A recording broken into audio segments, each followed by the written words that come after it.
I am your immigration attorney, Michael Falwani. And I'm Lutka Zimochak.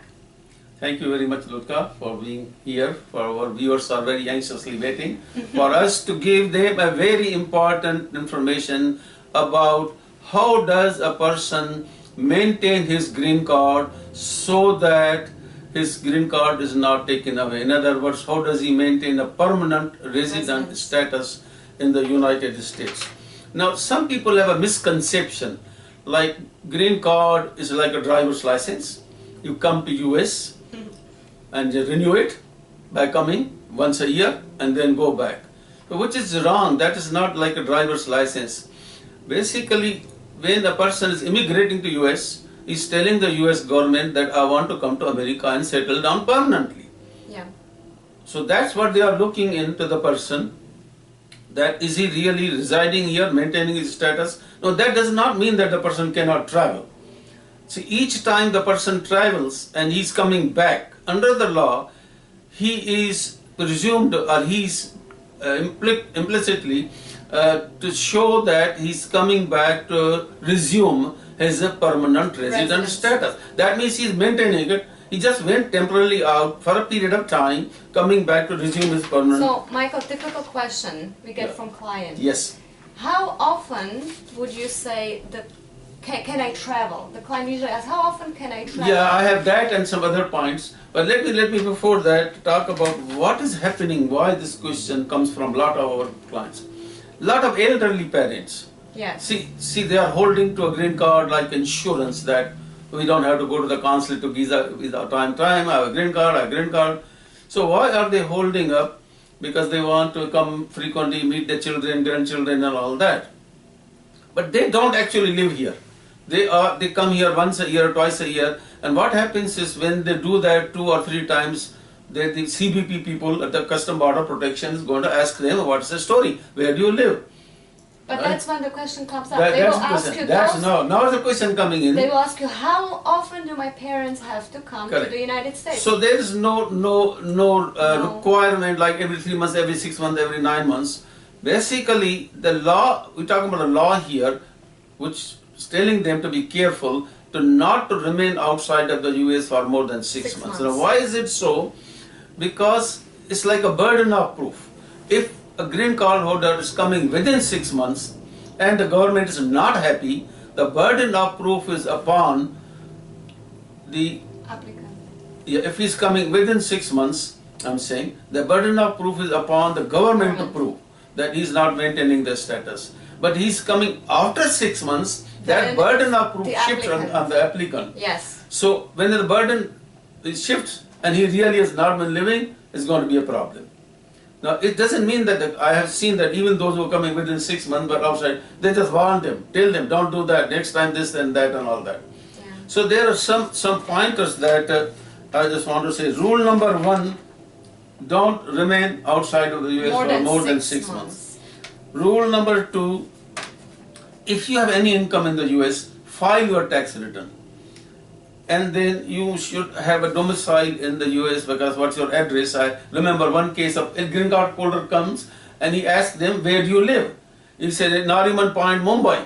Oh, so that's you live in Mumbai.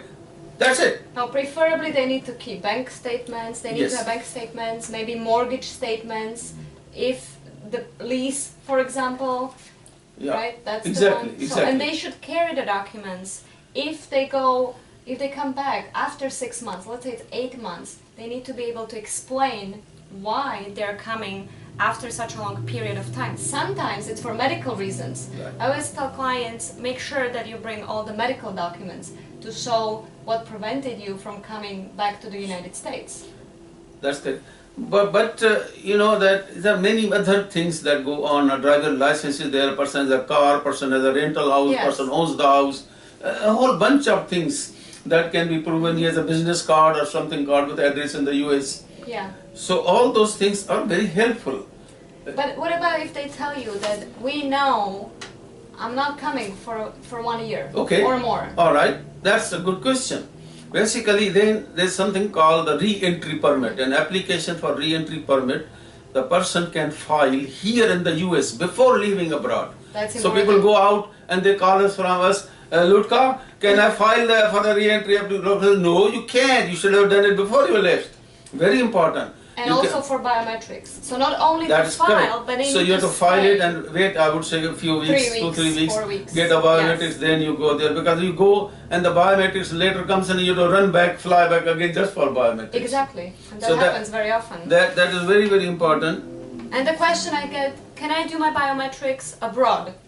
No, you can't. No, there has been a talk going on in the liaison But meetings have so been trying. far- So far, No. you have to do biometrics here in the US. One other thing I want to say, when people come to me, a parent comes to me, elderly parent, and he says, what shall I do, what shall I do? I'm in two minds, I actually don't want to live here. I say, listen, you don't want to live here, this is a big burden. Keeping the green card is a big burden on you. That number one, each time you come in, you have to deal with the CBP. You have to convince them that you are residing in the US. Income tax.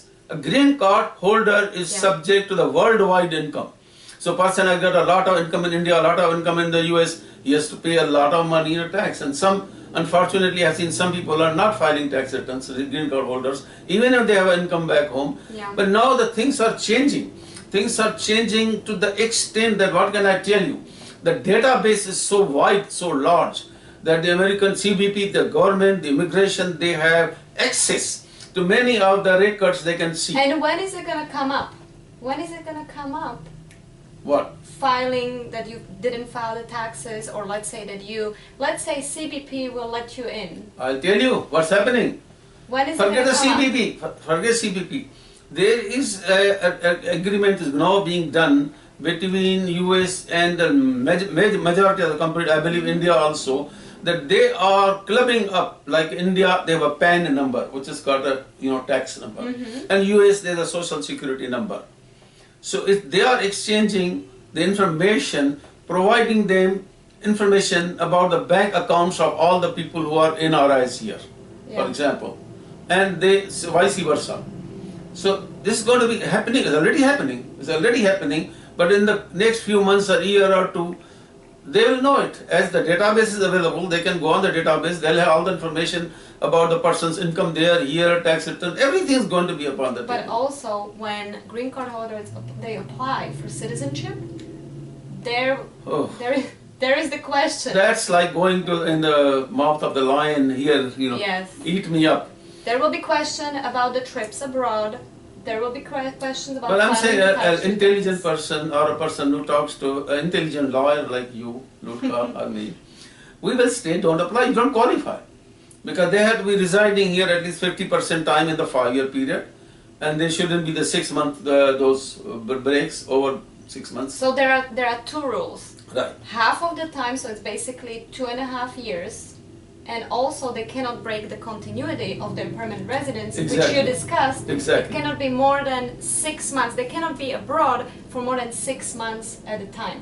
That is right? correct, yeah. If it's between 6 months and 1 year, they have to show what was it, whether medical condition, maybe work, maybe school, that prevented them from coming back. And a good moral character. Oh, that's And remember, that's important. failure to file the taxes or evasion of taxes Yes. is a crime. Yeah.